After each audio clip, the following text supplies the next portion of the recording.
we will discuss about source for pleasure, powers and tapping techniques and precautions.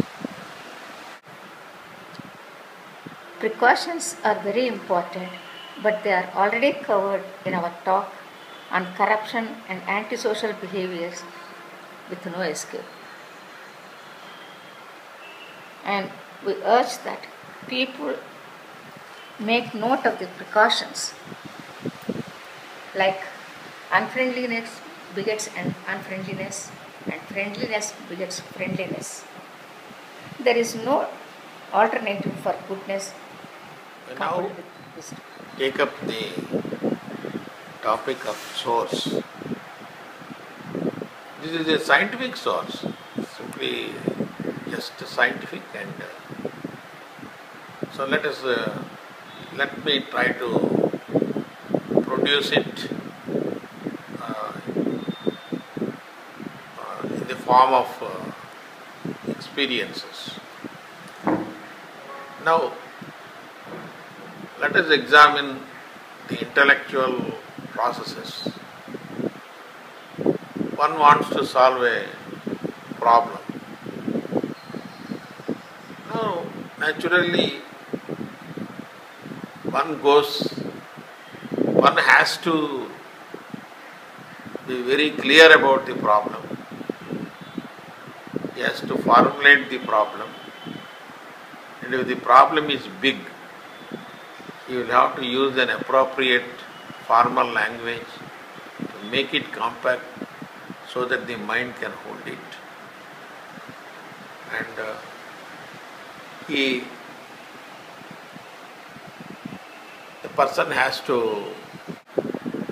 have to repeat within oneself the desire to solve the problem, which is of course very clear in the mind. And at a particular stage, only the thought about the problem remains and no other thoughts. There are other thoughts, you won't be able to solve the problem. And this is having a single thought corresponds to Savikalpaka Samadhi in yoga. And next, if the person holds on to it, and at a particular stage, even that thought vanishes and he gets a flash, an idea, together with a pleasure, which we call eureka. Thus, what is happening is he is entering the source, namely the state where there are no thoughts. Here, actually, the so-called mind-free state, where the person is freed from the vagaries of the mind and experience and has no thoughts, and gets into that state and comes back with the flash and the pleasure. So, actually the source is nothing but the mind-free state, which has of course so many names. In Sanskrit it has got the name Amanaska, Turiya, Nirvikalpaka Samadhi, and so on so that the real source is the so-called mind-free state, and also it is also referred to sometimes as moksha, liberation from the activities of the mind. So simply it is called liberation. Of course, it is a sort of temporary liberation. And so one can, of course, with a careful examination of the intellectual processes, so is able to, with a common experience, to reach the source and come back. The one incidentally performs,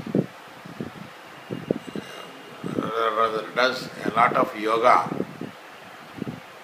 like repeating the mantra that he wants a solution for the particular problem. And all these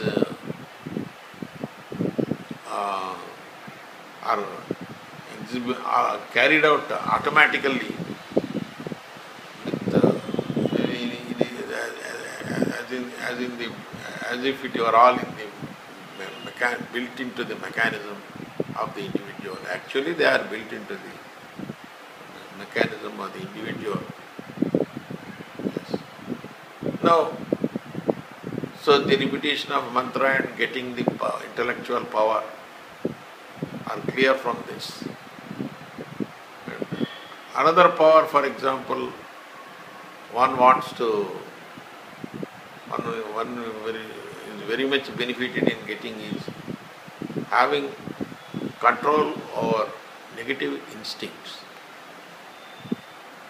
Now, if one has a serious desire, for example, the Hindu Gayatri,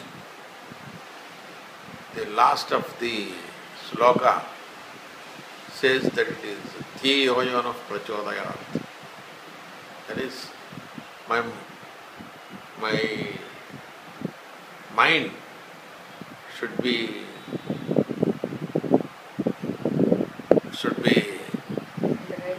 driven in the proper direction by, of course, he is referring to a particular god, the sun god, usually in Gayatri, Savitri Gayatri. Well, if it is some other god, you can call it that Gayatri, and so on. So the Gayatri is a technique where the person repeats the desire that the mind should be operating in the right manner and all that. But in order to really get such a power, it is very important. Just verbal repetition is not sufficient, but it is also important that one has introspection of what mistakes he is committing, and so, and a strong desire to not to commit such mistakes.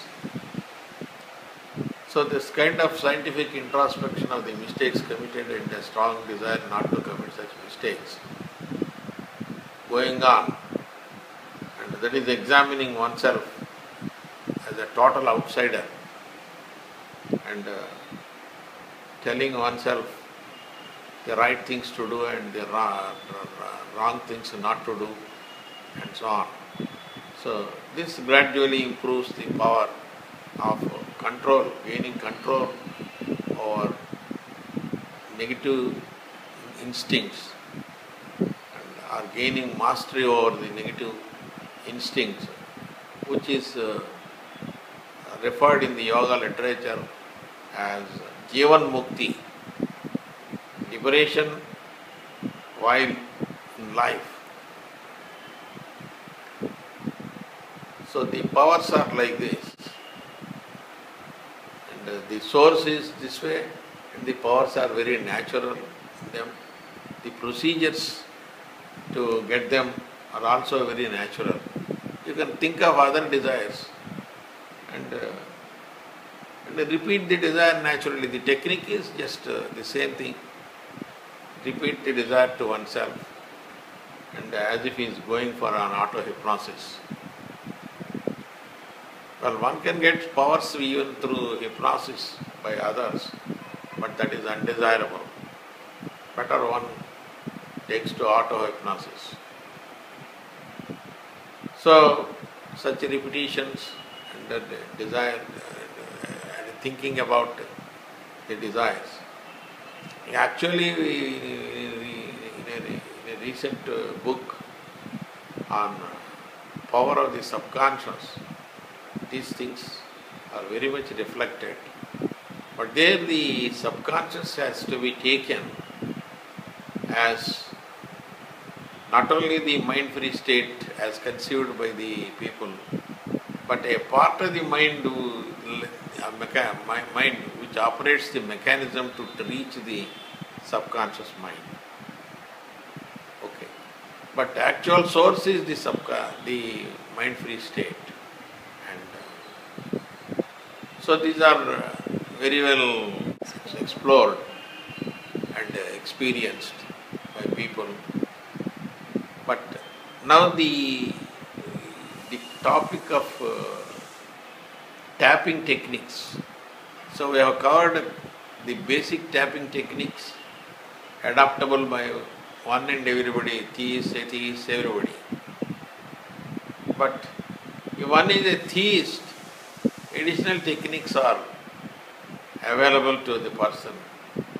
Actually, one atheist says that I feel very envious about a theist, although I cannot be a theist myself. So this is mainly, he must have meant because of the additional tapping techniques that are available. Well, suppose he has got faith in a god or goddess, he can couple the desire, repetition, with the repetition of the desire, requesting the god or goddess to help, and that will increase the hope of the person and the tenacity to pursue, and the prayers and such things turn out to be sometimes bringing in mental peace, mental health, and mental powers. See, because of the innate music and such components built into the prayers naturally. So, a wide variety of tapping techniques, additional tapping techniques are available to so many others who are theists. It is still scientific to say that the source is like a god or goddess which gives the desired boons when approached properly. But the god or goddess has no discrimination of good or bad. So one should be very careful, and the powers can be misused as earlier as while we are discussing our precautions. And of course, such misuse can result in very, very awful situations, like one causing a lot of harm to the society, and as a reaction gets and causes a harm to the self. So there, of course, it is very important that the person is certainly a good human being, and of course in his own self-interest is also a wise human being. So these are briefly the techniques. The techniques vary quite widely. These religious techniques can be combined, and to have more faith in the particular religion or cult who is holding, it is important that there are no inconsistencies in the thinking, and they gave details of how to eliminate such inconsistencies in our earlier talk, which I referred earlier.